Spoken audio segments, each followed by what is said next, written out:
اهلا بكم اعزائي المشاهدين وسهره اسبوعيه متجدده مع الفكر والفن والثقافه وبرنامجكم الهوا هواي.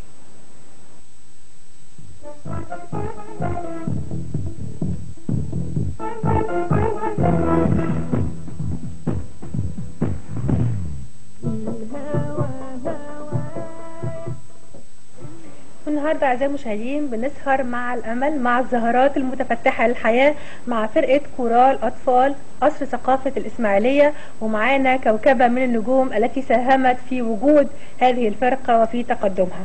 معانا كده بترتيب الجلوس الاستاذه نسرين فاروق قائده الفرقه، الاستاذ محمد عبد الرحيم مدير قصر ثقافه الاسماعيليه، اهلا بك معانا، الاستاذ سمير ابو الحمد شاعر الفرقه، والاستاذ فاروق حسن ملحن الفرقه. اهلا بكم معانا في برنامجنا الهوا هوايه، واهلا بفرقه كورال الاطفال. واحب كده قبل اي حاجه نديكم بقى حقكم وتبتدوا لنا كده باغنيه جميله من اختياركم. نشوف نسرين طبعا هتنتقل للاورج عشان انت قائده الفرقه.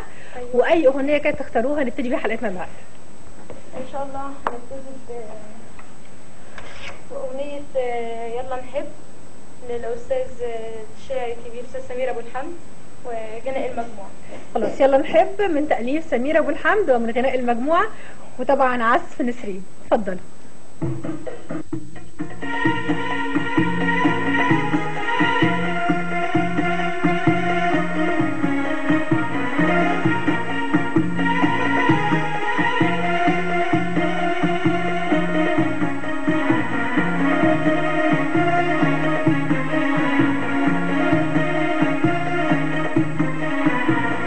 يلا نحب نحب نحب نزرع كل العالم حب. يلا نحب نحب نحب نزرع كل العالم حب. نطرد حزن بيسكن فينا ونغني الشمس تدفينا. نطرد حزن بيسكن فينا ونغني الشمس تدفينا. وننور قدام خطوينا وننور قدام خطوينا. وندوس أي خدعة وندوس أي خدعة. يلا نحب نحب نحب نزرع كل العالم حب. يلا نحب نحب نحب نزرع كل العالم حب.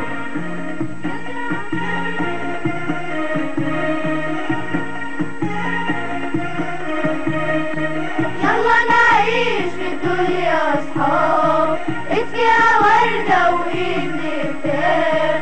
يلا نعيش في الدنيا أصحاب فيها وردة وإيد كتاب. ما نخافش من أي صعاب ما نخافش من أي صعاب. كل ما الخير ساكن في القلب كل ما الخير ساكن في القلب. يلا نحب نحب نحب نزرع كل العالم حب. يلا نحب نحب نحب نزرع كل العالم حب. نزرع كل العالم حب. نزرع كل العالم حب. نزرع كل العالم حب. جميل قوي. وفي ايه اجمل من الحب نبتدي حلقتنا النهارده. اتفضلي معانا يا نسرين. طبعا اللحن ده من تلحين الاستاذ فاروق حسن ملحن الفريق. ايوه. وجميل جدا ان احنا نبتدي كده حلقتنا بالحب. وطبعا فرقه كورال اطفال الاسماعيليه واطفال قصر ثقافه الاسماعيليه يعني تاسست فعليا عام 2000 او بدا التفكير فعليا في انشائها عام 2000 بالظبط. لكن هي طبعا كان ليها اجيال سابقه قبل كده بكتير جدا، فرغت اجيال لغايه ما وصلنا لهذا الشكل الجميل. اكيد. عاوزين نعرف منكم بقى كيف كانت بداية التفكير في إنشاء كورال الأطفال داخل قصر ثقافة الإسماعيلية. والله كانت البداية زي ما حضرتك قلتي كانت سنة 2000، وبدأت يعني أشوف طبعا في قصر الثقافة إن يعني أشوف المواهب اللي عند الأطفال اللي عنده استعداد إن هو يغني. ففعلا بدأنا يعني كان العدد صغير في الأول، كنا بادئين بعدد صغير جدا، وبعدين الحمد لله بدأ الفريق يكبر لغاية ما وصل حوالي 25 بنت وولد. طبعا هم مش 25 موجودين النهارده، هم عدد بس بسيط منهم يعني. لكن الحمد لله بدأ طبعا في تدريبات للولاد، بيتاخدوا أساسا عن طريق يعني تدريب أكاديمي واختبار الأول، بيبقى عبارة عن السينما الموسيقي أو بيبقى عبارة عن السولفيج الغنائي. وبكده لو عنده موهبة يعني فإحنا بقى بنبتدي ننميها له، والحمد لله في أعضاء من الفرقة موجودين معانا من سنة 2000 يعني الحمد لله لغاية دلوقتي، يعني بيكبروا معانا يعني. جميل. وانا عارفه انك اصلا كنت عضوه في الفرقه وكبرت في الفرقه لغايه ما بقيتي يعني قائده في الفرقه. ايوه كنا بنعمل لقاءات معاكي وانت صغيره، انا فاكراها كويس قوي. وكان بابا بيرعى الموهبه دي. طبعا والدي ووالدتي طبعا هم كانوا الاساس اصلا في تنميه الموهبه ليا، والاختي هي موجوده نانسي فاروق، وان شاء الله هتسمعكم حاجه كويسه النهارده ان شاء الله باذن الله. استاذ محمد عبد الرحيم مدير قصر ثقافه الاسماعيليه، وطبعا قصر ثقافه الاسماعيليه له دور كبير جدا في رعايه المواهب. قصر الثقافه بيقدم ثقافه وفكر وفن وادب، كل المجالات التي ترعى المواهب وتنميها. يعني مجال الكورال طبعا مجال مفيد جدا بالنسبه للطفل، وسمعنا النهارده اصوات متميزه. دور قصر الثقافه في رعايه مثل هذه المواهب وتقديم ما تحتاجه لتنميتها اكثر واكثر. يعني بسم الله الرحمن الرحيم. طبعا انا بشكر تلفزيون القناه الرابعه على اتاحه هذه الفرصه لينا ان احنا نتكلم عن نشاط من اهم الانشطه اللي موجوده في الثقافه الاسماعيليه. يعني احنا كقصر ثقافه وكاحد المؤسسات الثقافيه التابعه لمحافظه الاسماعيليه وبالتالي الهيئه العامه لاصول الثقافه، احنا معني بينا حقيقي تقديم كم كبير جدا من الانشطه، سواء كانت هذه الانشطه انشطه ثقافيه او انشطه فنيه. اقدر اقول لحضرتك ان القصر حقيقي زاخر بعدد كبير جدا من الفرق الفنيه، زي فرقه الموسيقى العربيه، فرقه الالات الشعبيه، فرقه كورال الاطفال، فرقه فنون شعبيه. ده بالاضافه طبعا للنشاط الثقافي المتعدد والمتنوع. النهارده احنا بصدد هذه الفرقه، فرقه كورال الاطفال، وانا بقول ان احنا حريصين جدا على التعامل مع الطفل. الطفل دلوقتي اذا كنا بنعتبره هو طبعا نصف الحاضر، ده هو طبعا بالتاكيد كل المستقبل. من هنا كان الحرص كبير جدا على ان تكون فرقه كورال اطفال قصر ثقافه الاسماعيليه. حقيقه يعني سواء سياده المحافظ السابق او سياده المحافظ الحالي او سيد رئيس الهيئه العامه لاصول الثقافه بيحرصوا تماما على ان هم فعلا يمدوا فرقه كورال الاطفال، ومش كورال الاطفال بس، ده يمكن كل فرق القصر عندنا بكل دعم، سواء كان هذا الدعم دعم معنوي او دعم مادي. يعني هل الآلات متوفرة بالنسبة للأطفال؟ هل هناك رسوم أو اشتراكات لابد أن يقوم بها الأطفال للانضمام في الفريق، أم أن الباب مفتوح لأي طفل واجد في نفسه موهبة أنه يروح ويختبر عند مثلا الأستاذة نسرين؟ لا، احنا بنقول أن الباب مفتوح للكل، أن هو فعلا يجي وينضم مش لفريق كورال الأطفال بس، ولكن لأي فرقة من الفرق الفنية اللي موجودة في قصر ثقافة الإسماعيلية. احنا واحنا بصدد دلوقتي كورال الأطفال قصر الثقافة، احنا كنا حريصين على أنه فعلا يتوفر للفرقة الملابس، الآلات، العضوية لأي فرد بيجد في نفسه ان هو فعلا ينضم لفرقة كورال أطفال قصر ثقافة الإسماعيلية.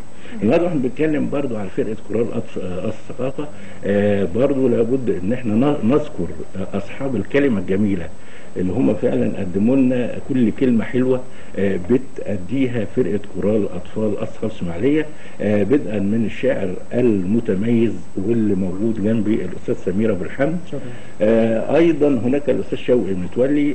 يعني حاولنا إن احنا نستعين بعدد من كتاب الكلمة اللي هم فعلا يكتبوا الأستاذ هدى سليمان اللي هم يكتبوا في كل مجالات المناسبات، لأن الفرقة طبعا حضرتك بتتكلم في كل المناسبات، سواء كانت مناسبة قومية، المناسبة اجتماعية، المناسبة أسرية، بتشارك هذه الفرقة طبعا في كل المناسبات اللي بيحتفل بها قصر ثقافة الإسماعيلية. ويمكن تعدت الفرقة حدود عروضها في قصر ثقافة الإسماعيلية على المستوى المحلي، وقدرت انها تشارك في اكثر من محافظة من محافظات الجمهورية، وكانوا هم فعلا خير سفير لقصر ثقافة الإسماعيلية. عشان نتكلم عن برضو حتة يعني تعدي المرحله دي. طبعا ده هنتكلم عنه باستفاضه، ولكن برضو قبل ما نتكلم عن الموضوع ده وعن الكلمه الجميله واللحن الجميل الذي يقدم في اغنيه الاطفال، نسمع معلش نستلم منك اغنيه ثانيه للاطفال ونرجع نستكمل حديثنا مع الاستاذ سمير والاستاذ فاروق. هتسمعونا ايه بقى؟ هنقول أغنية ولدي في عمرنا، أداء منار أبو السعود، كلمات الأستاذ الشاعر الأستاذ سمير أبو الحمد، وألحان الأستاذ فاروق حسين. اتفضل.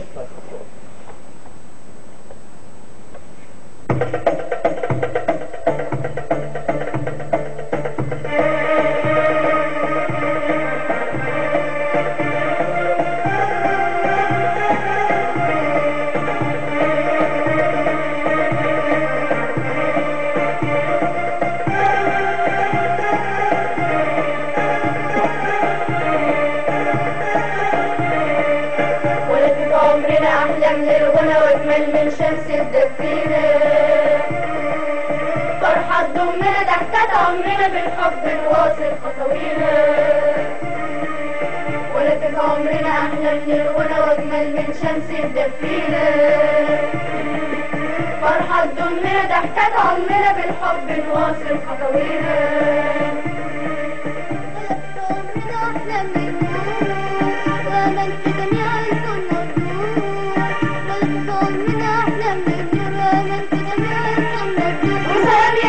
أفرح وزور وعمر ورخاء يملى علينا، وسلام يطرح أفرح وزور وعمر ورخاء يملى علينا.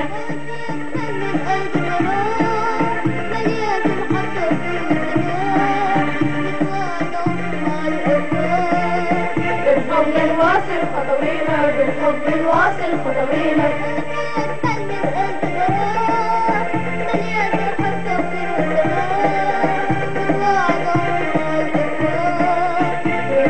بتضحك حوالينا والدنيا بتضحك حوالينا، والدنيا بتضحك حوالينا.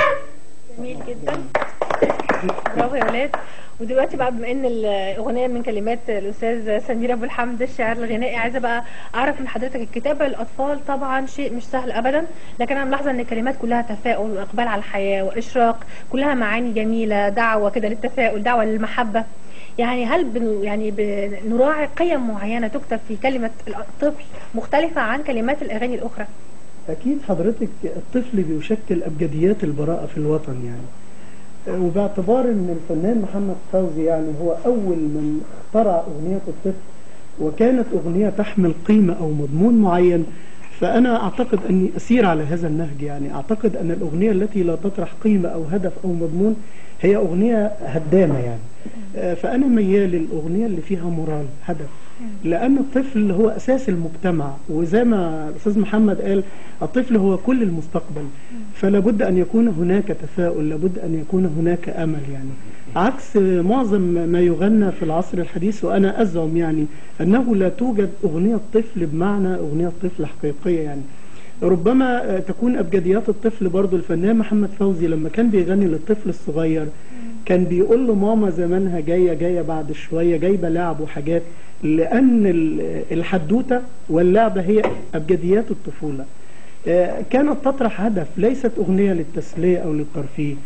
فانا يعني عندما ازرع بذور التفاؤل بالنسبه للطفل الصغير فاعتقد انه سوف ينمو متفائلا. يعني دائما اركز بان الفشل هو جسر العبور الى النجاح، ولكن لا أشير إليه من خلال أغنية الطفل. يعني دائما أطمس كل ملامح الفشل واليأس والمعاناة في أغنيات الأطفال. بالظبط، يعني احنا حقيقي بنلاقي ان في دلوقتي معاناة وبعض المشاكل في الوطن العربي، في أنحاء الوطن العربي هناك مشاكل الطفل بيعاني منها، في افريقيا مجاعات وغيره، ولكن اذا اتكلمنا عن الموضوع ده وجعلناه على لسان الاطفال ولقينا العذاب على لسان الاطفال هيطلع طفل معذب. اعتقد انه لن يصبح شيء في المجتمع. ربما يعني يخرج للمجتمع طفل ناقم على كل الاشياء. فانا احاول من خلال نظرة تفاؤلية للمستقبل دائما اقول للاطفال ان القادم احلى يعني، وان كل ما مضى ربما يسحق من خلال نظر التفاؤل. وزي ما بقول لحضرتك ان الاطفال هم براءة المجتمع، وهم النبت اللي انا شايفه بجد يعني يحمل كل طقوس الامل وكل طقوس الجمال يعني. فغنوة الطفل لابد ان تكون غنوة بها براح من الأمل وبها براح من التفاؤل وبها يعني كميات بلا حدود يعني بالنسبة للنظرة يعني بالظبط كده يعني لان هم هيبنوا المستقبل ده. اصل غنوة الطفل مش لعبة، مش تسلية يعني. عفوا نحن نعلم الأطفال الكذب في الأغنيات الحديثة يعني حضرتك يمكن ربما معظم ما يغنى في هذه الأيام ربما يعني يطرح، مش هقول قيمة، هو يهدف إلى أشياء هدامة يعني. أعتقد أن الأطفال أبعد ما يكونون عن هذه الأشياء يعني. هو عامة وجود كورال في قصور الثقافة مثل الكورال اللي احنا معاه دلوقتي بيطرح أفكار معينة فيها يعني السلعة جيدة تقف أمام السلعة رديئة، وعلى بال المستمع أن هو وبعدين بقول لحضرتك أن الأطفال اللي قدام حضرتك القمة في الجمال والبراءة هم يعني آخر جيل بالنسبة لكورال الأطفال. ربما يعني كانت البداية الأستاذة نسرين وطبعا الشقيقة الفنانة الجميلة نانسي يعني، وطبعا الأستاذ فاروق حسنين هو الراعي الأول لهذه الظهور أو الأزهار الجميلة يعني. وأقول إنه طبعا يعني هسأل حضرتك في شقين. طبعا الشق الأول عن اللحن، يعني الأستاذ سمير بيعمل الكلمة الجميلة، وكلمة الطفل لابد أن تستكمل بلحن جميل أيضا يكون على نفس المستوى، يكون برضو فيه تفاؤل وإشراق وضحكة، ومش شرط أن يكون فيه رتم عشان يكون فيه إشراق وتفاؤل يعني. فاحنا ما سمعناش قوي رتم في اللحن ده، لكن سمعنا برضو كده إحساس بالبهجة والسعادة في اللحن. بالظبط. إزاي حضرتك بتحرص على المعادلة دي؟ هي أهم حاجة بتشدني الكلمات اللي لما بتبقى فيه كلمات حلوة. يعني أنا مش ملحن، ما أقدرش أقول إن أنا ملحن. ليه؟ لأن أنا قاصر بس ألحانه على الفريق بتاعي. وعمر رعاية يعني زهرات كده في بداية العمر ده مهمة مش سهلة ومش مهمة بسيطة، لا تكتب راسك حقها يعني. لما بلاقي كلام جميل وكده هو يعني إحساسي كده، بلاقي نفسي بقول اللحن كده بدون مجهود. ده يعني الكلمات هي اللي بتشجع إن أنا أقول لحن متناسقة ليها هدف.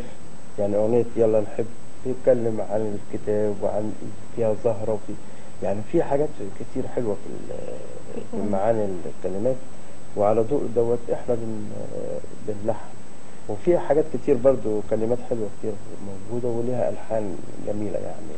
حضرتك ممكن تسمع منها دلوقتي. أكيد هنسمع منها، بس قبل ما أسمع عايز أسأل حضرتك برضو باعتبارك بقى ولي أمر، يعني إذا تركنا موضوع التلحين جانبا، حضرتك بقى والد نسرين ووالد نانسي وهم من صغرهم في الكورال، أهمية تشجيع أولياء الأمور لأبنائهم لو وجدوا عندهم موهبة ورعاية هذه الموهبة. لغاية الحمد لله ما شايفين نسرين اهو دبلوم من الكونسرفاتوار، بكالوريوس في تربية نوعية قسم تربية موسيقية، الأولى على مستوى الجمهورية في عزف الأورج. يعني أيوة مجالات كتيرة جدا ما شاء الله يعني. ونانسي برضو في العالم في البيانو ما شاء الله، ده فخر لينا. نانسي برضو أول جمهورية في العزف وفي الغنى.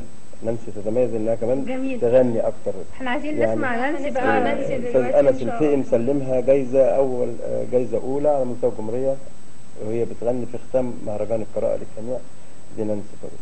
كل واحد يلاقي عند بنته او ابنه موهبه ما يقفش قصادها. انا اولادي هم يعني يمكن قدوه.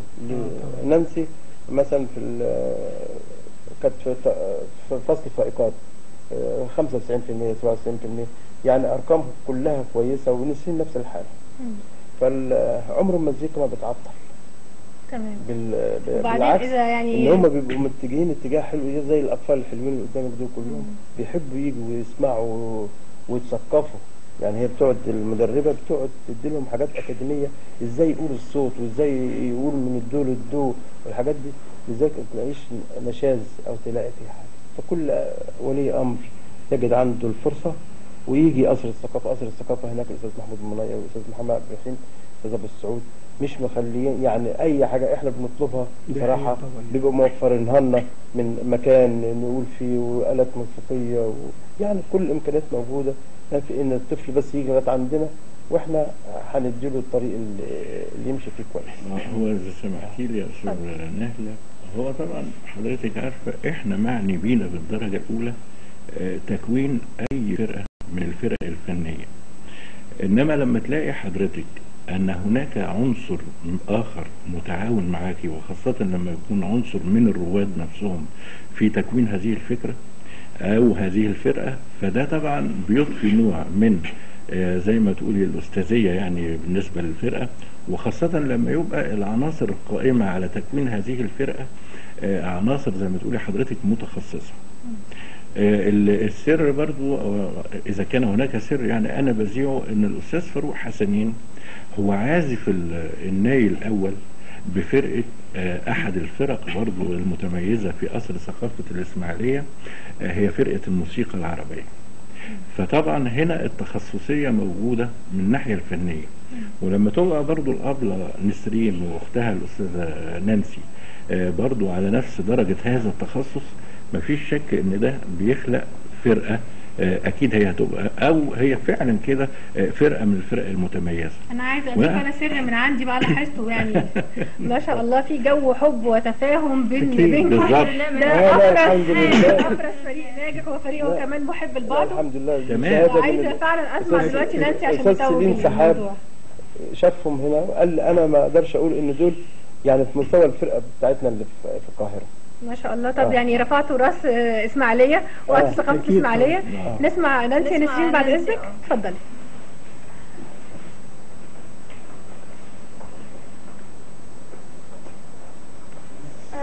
هتقول نانسي ان شاء الله اغنيه عربيه ارض فلسطين. طبعا الموسيقار عمار الشريعي واشعار الاستاذ عبد السلام امين. جميل جميل. ممكن نانسي يقف في النص كده معاهم معلش عشان نقدر نسمعها كويس. اتفضل. لا قدام. قدام شويه. قدام حبيبتي قدام. قدام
صوت واحد. نسرين، الحقيقه انا عايزه بقى اسالك انت، يعني ده اداء رائع الحمد لله للفريق فعلا، وده اكيد تطلب مجهود في التدريب والاعداد والسولفاج زي ما ذكرتي. عاوزين نعرف بقى كيف يتم تدريب الفريق ليظهر بهذا المظهر المشرف فعلا في اغاني صعبه محتاجه طبقات صوت عاليه. اكيد مفيش طبعاً. نشاز والحمد لله كله اكنه فعلا صوت واحد.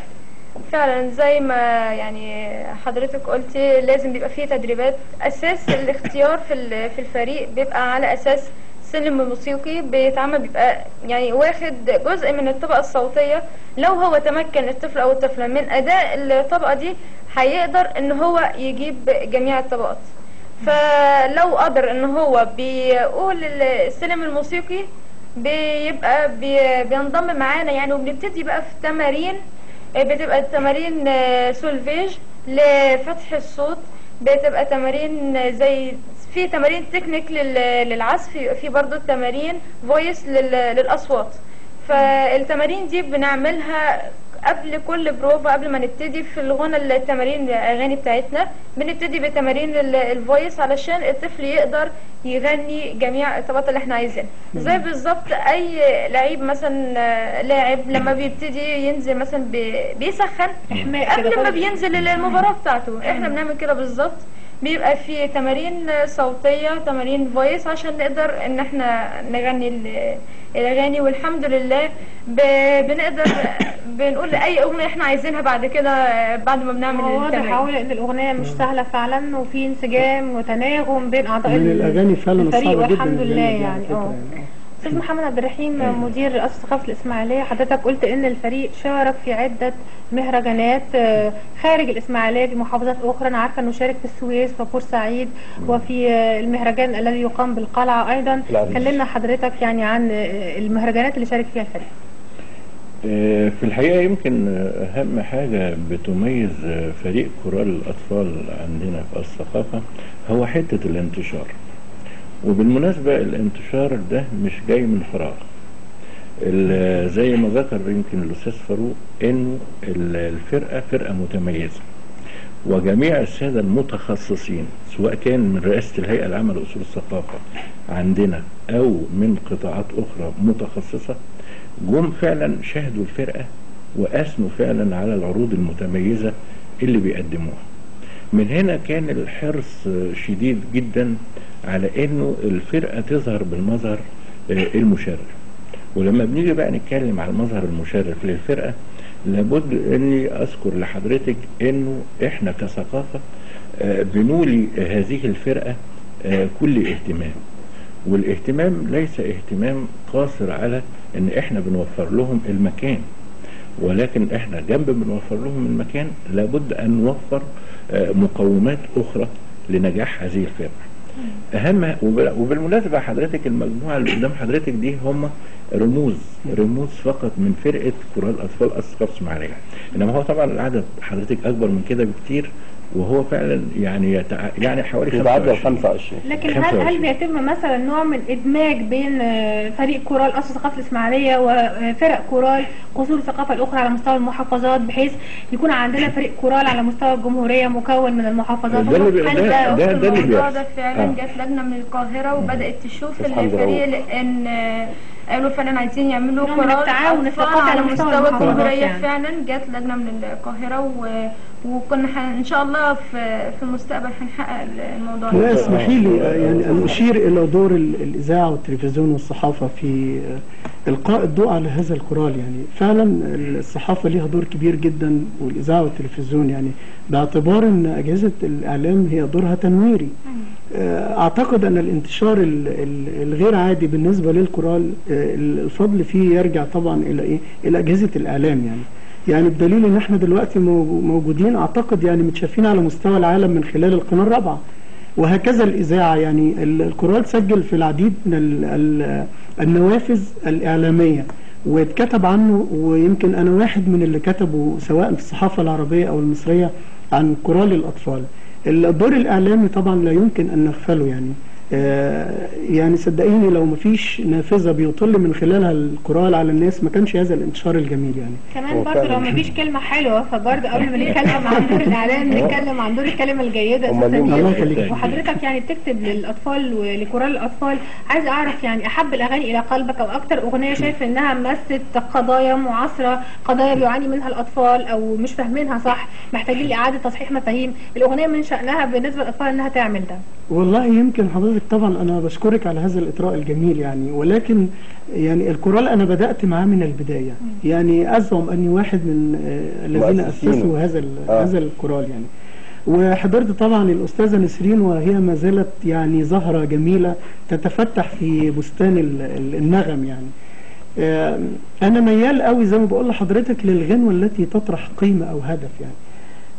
ربما لا تسعفني الذاكرة لأني طبعا معظم الأغاني على مدى 15 سنة يعني أنا اللي كتبتها طبعا، ويشاركني في الفترة الأخيرة بعض الزملاء الشعراء أو الشاعرات في الكتابة للطفل يعني.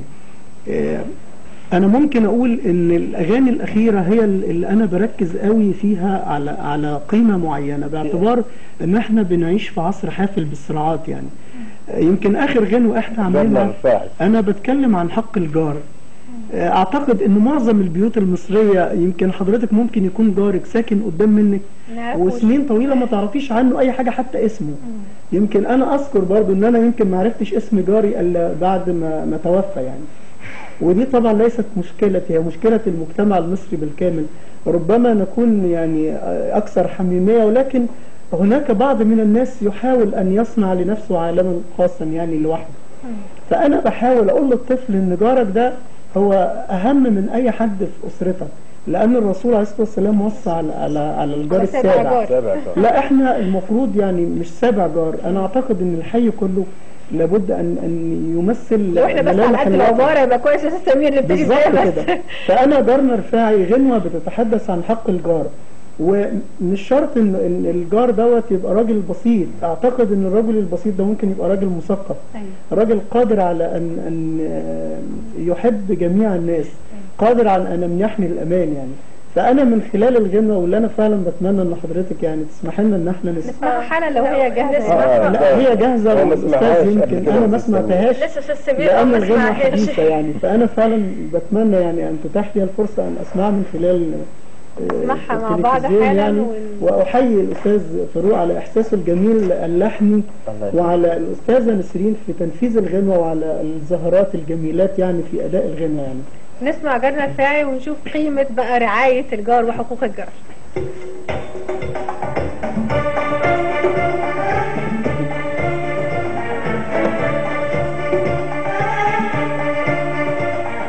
جارنا رفاعي ده راجل طيب في الأفراح والحزن قريب. جارنا رفاعي ده راجل طيب في الأفراح والحزن قريب. عارف حق الجار بحقيقي تلاقي دايما أحلى صديق. عارف حق الجار بحقيقي تلاقي دايما أحلى صديق.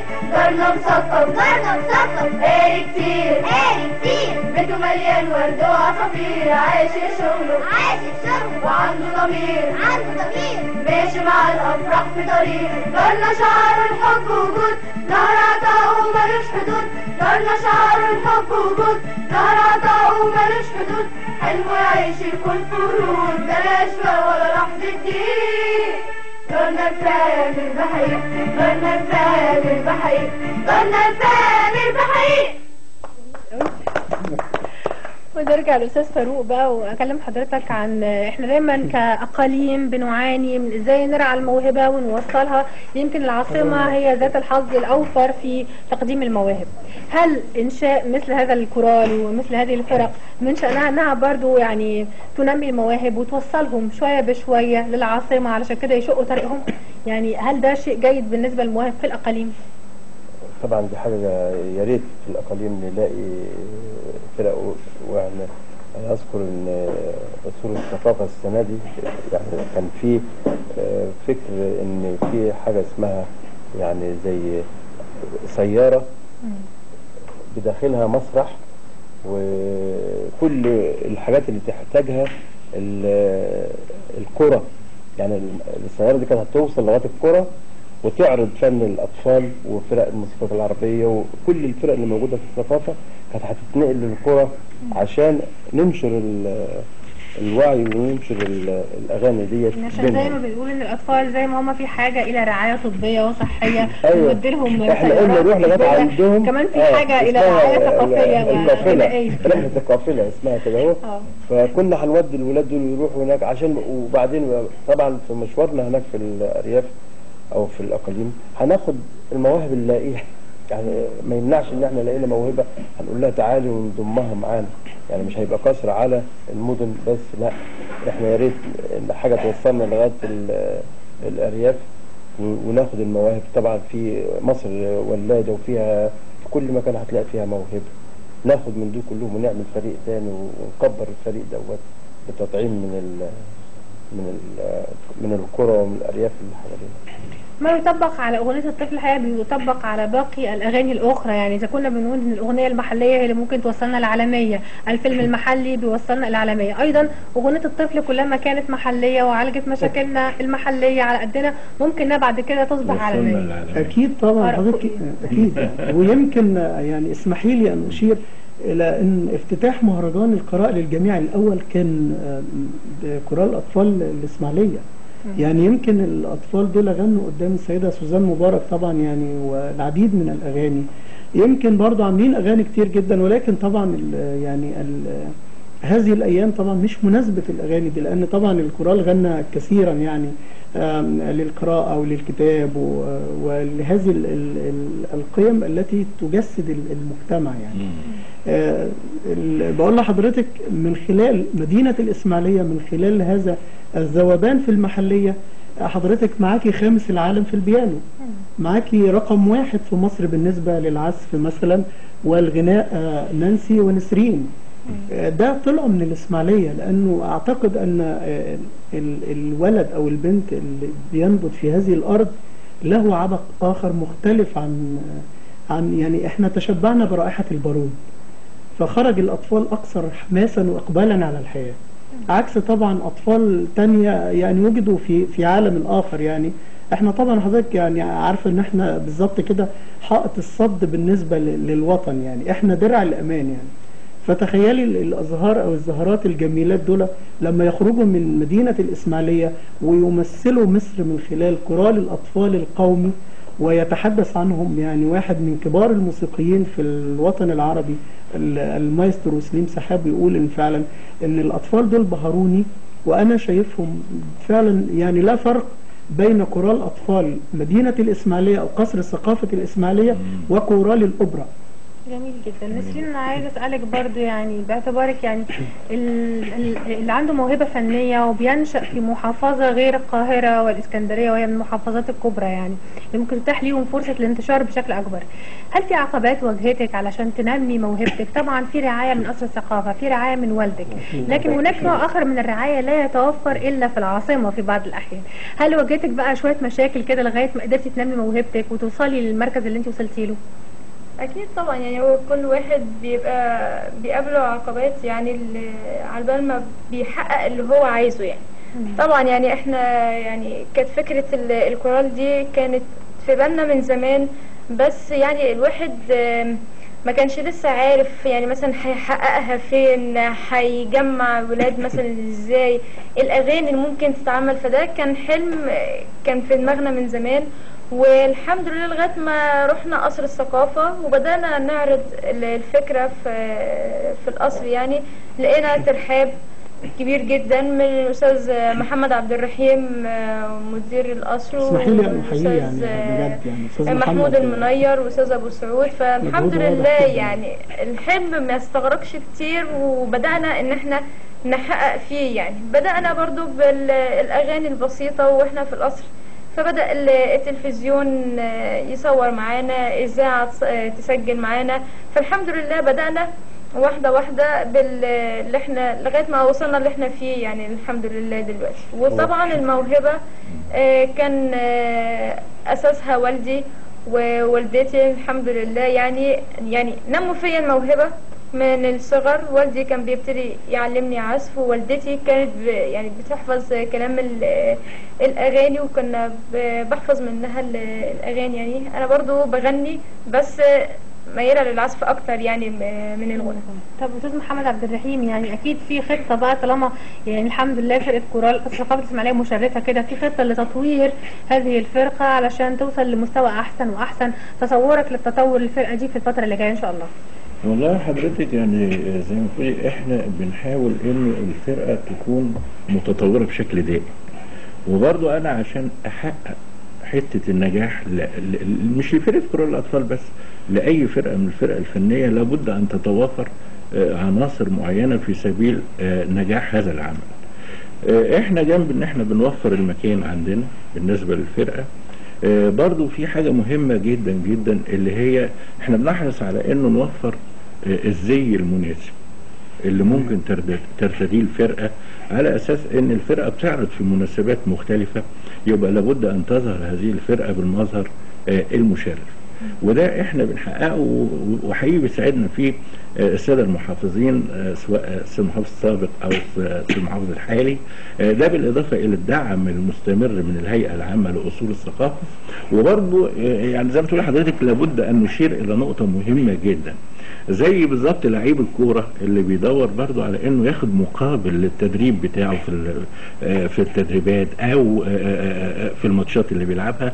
برضه اي فرقة من هذه الفرق لابد ان حاجات تشجيعية ان تكون هناك حاجات بالظبط حضرتك. ولذلك اقدر اقول لحضرتك ان احنا بندي حافز، ولو انه حافز ضئيل جدا جدا جدا، حافز مادي يعني يحفز برضه هؤلاء الاطفال على ان هم فعلا يبدعوا، ولما يلاقوا ان فعلا احنا بنشجعهم من خلال حاجة زي كده، ده اكيد اللي هو مديهم صفة الاستمرارية، وبرضه الى جانب صفة الانتشار. بس مش معنى هذا ان هؤلاء الاطفال ان هم بيجوا عشان الناحية المادية، لا ده جواهم رغبة في البداية، وبعدين ده نوع من انواع جواهم حضرتك رغبة جميلة جدا جدا في اشباع طبعا هذه الهواية الرائعة الفنية الموسيقية الغنائية. احنا عاوزين يعني قبل ما نختم الحلقة برضو نسمع حاجة منهم كده للإشباع رغبتنا احنا في الاستماع. حاجة كمان حاجة بقى يعني نقفل بيها الحلقة، نختم بيها الحلقة. هنسمع حاجة اسمها شهور، بتتكلم عن شهور السنة، وكل شهر بيبقى فيه مناسبة خاصة بيه، فهنسمعها من 4 من أعضاء الفريق. قبل ما نسمعها بحب اشكر ضيوفي بس علشان دي ختام الحلقه، هنختم بالاغنيه.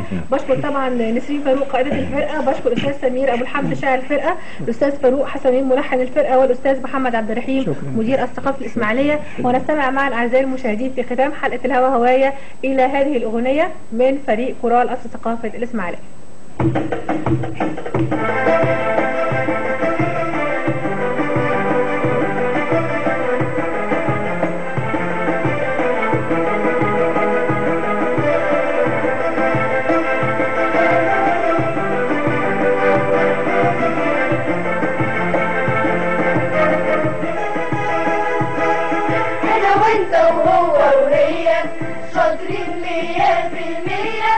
أنا وأنت وهو وهي شاطرين 100%، حافظين شعورنا الميلادية وكمان أعيادنا الوطنية، حافظين شعورنا الميلادية وكمان أعيادنا الوطنية، شاطرين 100%. السنة كانت عيد يناير، بعد يناير يكتب ورايا، بعد يناير صار ماما وأنا أكتب أحلى علامة، وربي بينادي واستبريل الجو جميل، وربي بينادي واستبريل الجو جميل، وفي عيد العمال وفي عيد العمال، وفي عيدك يا قناة، وفي عيدك يا قناة، وفي عيد الثورة وأجازة في كل الدولة، بعد ما يوليا يجي ويخلص يجي من بعده شهر أغسطس، بعد ما يوليا يجي ويخلص يجي من بعده شهر أغسطس، وفي سبتمبر دراسة نرجع تاني لمدارسنا، وفي أكتوبر عيد النصر، عيد العبور الغالي يا مصر. وفي أكتوبر عيد النصر، عيد العبور الغالي يا مصر. عيد العبور الغالي يا مصر، عيد العبور الغالي يا مصر. واما يهل علينا نوفمبر بنهل معاه أجمل عيد. واما يهل علينا نوفمبر بنهل معاه أجمل عيد. يوم 20 من شهر نوفمبر عيد